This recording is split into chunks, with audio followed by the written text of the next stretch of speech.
Dear friends, next important chapter is cell, the unit of life.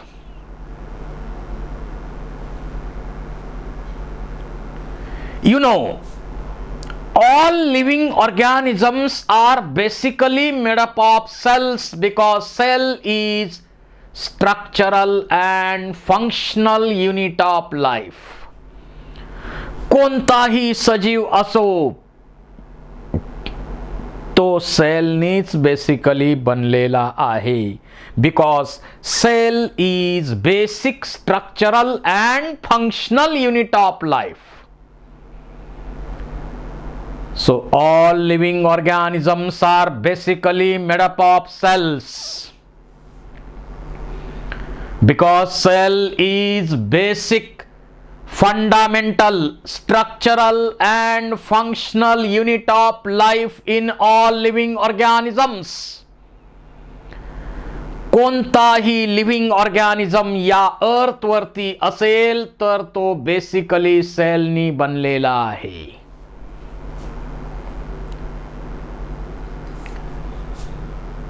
डुट्रोचेट नावाच्या सायंटिस्टने सुरुवातीला हे सांगितलं, cell is basic structural and functional unit of life. So Dutrochet said that cell is a basic structural and functional unit of life. त्यानंतर Robert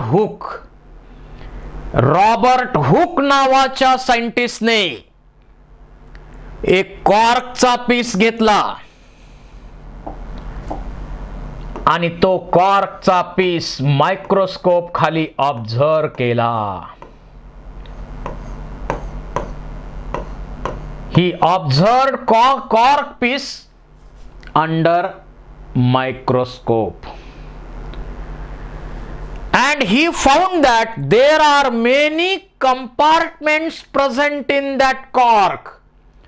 He called that compartment as cellula.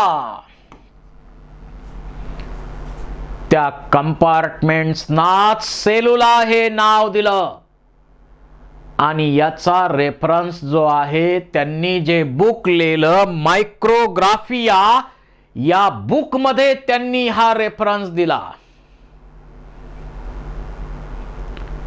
Actually हे जे compartment आपल्याला दिसतात these are actually not cells, these are actually cell walls. पण त्या काळात एवढी माहिती होती का? नव्हती. Later on Anton von Leeuwenhoek first observed and described living cells. He studied bacterial cells, protista cells, RBC and sperm cells. पहिला living sale चा स्टडी कुणी केला असा MCQ विचारला तर लक्षात ठेवा, अँटॉन व्हॉन लिव्हेनहुक हे नाव आहे त्याचं.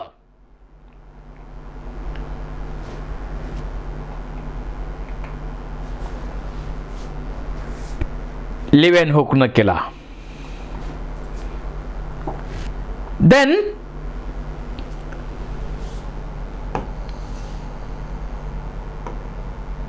डोझोर्डिन नावाच्या सायंटिस्टनं सेलच्या प्रोटोप्लाझमला सार्कोडे हे नाव दिलं.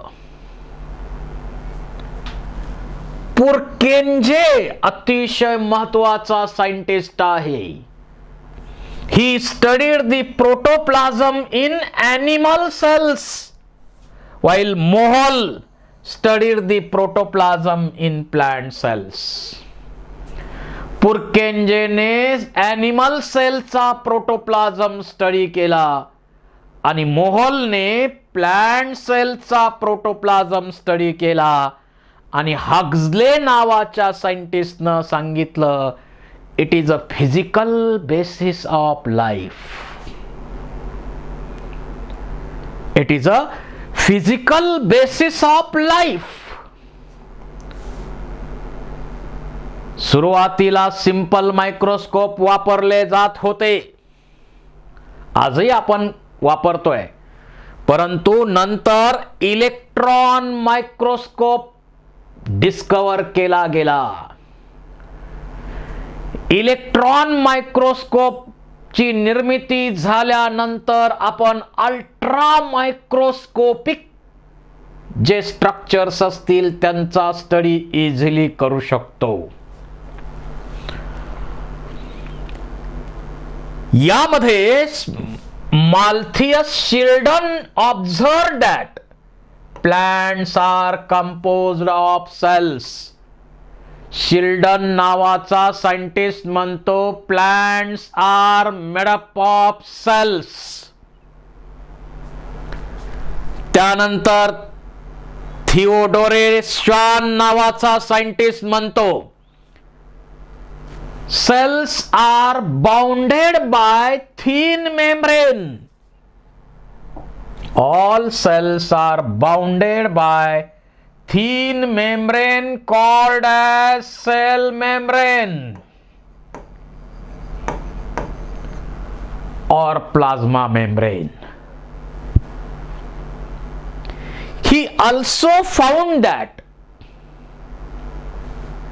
शॉन या सायंटिस्टनं हेही फाइंड आउट केलं की प्लांट सेल असतील तर त्या प्लांट सेलच्या भोवती त्याच्या भोवती आणखी थिक वॉल असतो, त्याला आपण म्हणतो sale wall.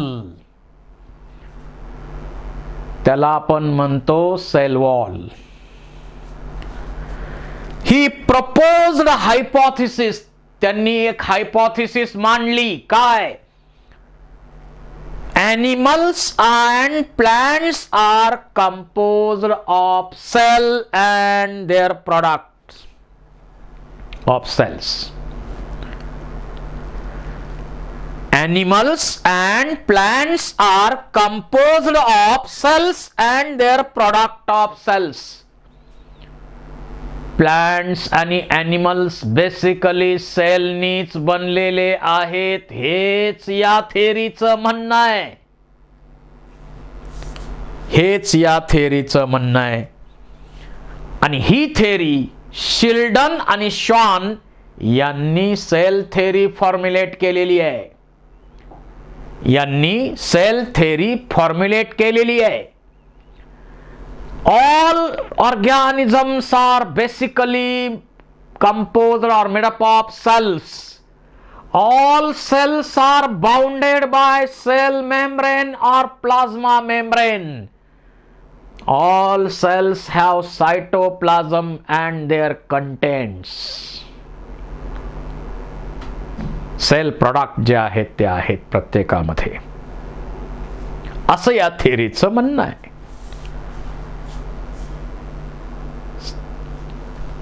Rudolf Virchow explained that new cells are formed from pre-existing one.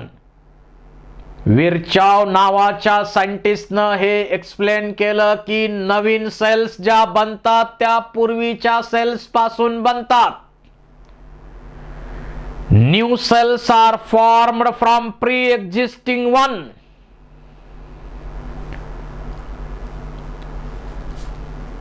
आणि त्यालाच त्यांनी नाव दिलं omnis cellula e cellula. Who studied omnis cellula e cellula असा MCQ विचारलेला आहे. विर्चा यांनी हे नाव दिलेलं आहे. ही मॉडिफाईड दी सेल थेरी. याच्या सेल थेरीचे स्टेटमेंट काय? All living organisms are made up of cells and product of cells, and new cells are arises from pre-existing one. New cells arises from pre-existing one. असे statement आहेत याच्या थेरीचे. त्यानंतर all cell contents All cells are bounded by a cell membrane or plasma membrane made up of lipid and proteins. कुठलीही sale असो त्याच्यावरती protein आणि लिपिडचं membrane sale membrane असतंच. कोणतीही सेल असो त्यामध्ये सेमी फ्लुइड मॅट्रिक्स आहे जिथं सर्व सेल्युलर आणि केमिकल रिॲक्शन्स होतात. This keeps the cell in living state. Cytoplasm त्या प्रत्येक सेलमध्ये आहे की ज्या सायटोप्लाझम मध्ये सर्व सेल्युलर ऍक्टिव्हिटी केमिकल रिॲक्शन्स होतात आणि त्याच्यामुळेच सेलला लिव्हिंग स्टेट मिळते. Ribosomes are non membrane bound organelle found in cytoplasm of cell. Then cell organelle क्लोरोप्लास्टचा जो स्ट्रोमा आहे त्याच्यामध्ये 70S टाईपचे असतात, मायटोकॉन्ड्रियामध्ये असतात आणि रफ एंडोप्लाझ्मिक रेटिक्युलमच्या ठिकाणी सुद्धा असतात राइबोसोम्स. पुढे आपण डिटेल पाहणार आहोत याचे. स्मॉलेस्ट सेल कोणाची? मायकोप्लाझ्मा, ज्याला आपण जोकर इन प्लांट किंगडम असं म्हणतो. मायकोप्लाझ्माची सेल 0.3 मायक्रॉन्स इन लेंथ एवढी सर्वात स्मॉलेस्ट सेल आहे. Largest isolated single cell egg of ostrich. बघा किती मोठा आहे हे. हा मायकोप्लाझ्मा स्मॉलेस्ट सेल, ऑस्ट्रिचचं egg largest cell, longest cell कोणाची? Neuron. Neuron is a longest cell. बॅक्टेरियाची size 3 to 5 microns. Human RBC 7 microns in diameter.